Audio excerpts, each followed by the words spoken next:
the roofs you climbed, while Mama worried, voiced her fears. You, you lived serenely, quiet, strong, with faith in God and trust in man, believing no one could do wrong. Just once, you startled with a speech.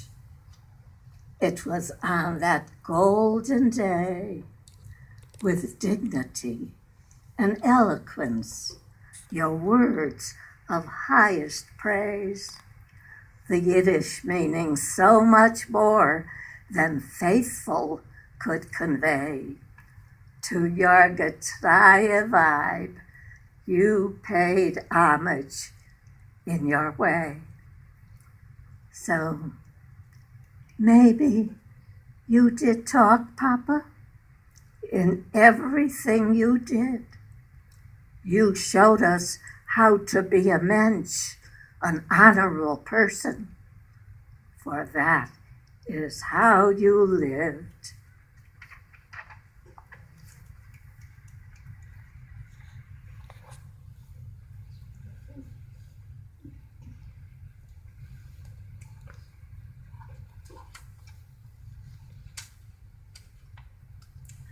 This is another way of loving, and the love we have for our country.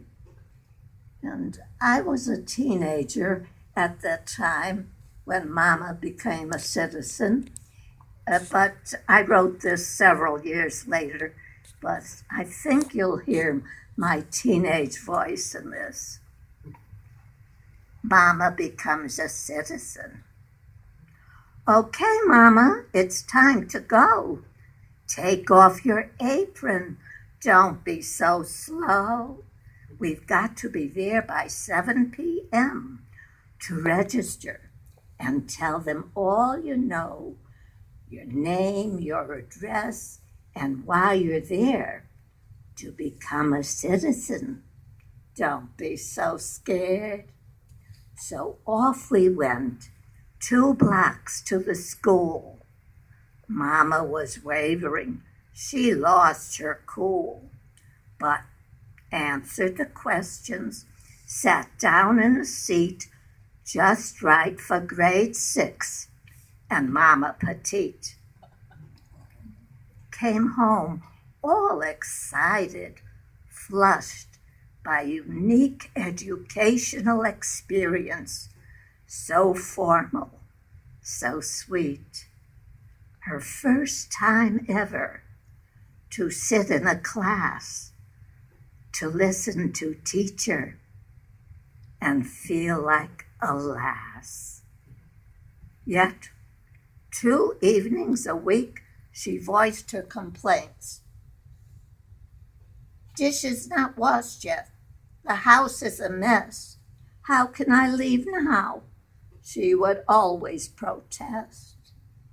We hustled her off, promising to do whatever was necessary to make her debut in class, where she learned to write her name and address, read about Washington, the Gettysburg Address. I quizzed her with questions. She answered at once, memorized it all. She was no dunce. City Hall was the menu to pass the big test. There, immigrants gathered to make their request. Mama read from a book a sentence or two, swore allegiance to land, the red, white, and blue. I'll never forget the look on her face, the pride, the joy, the tears, just a trace.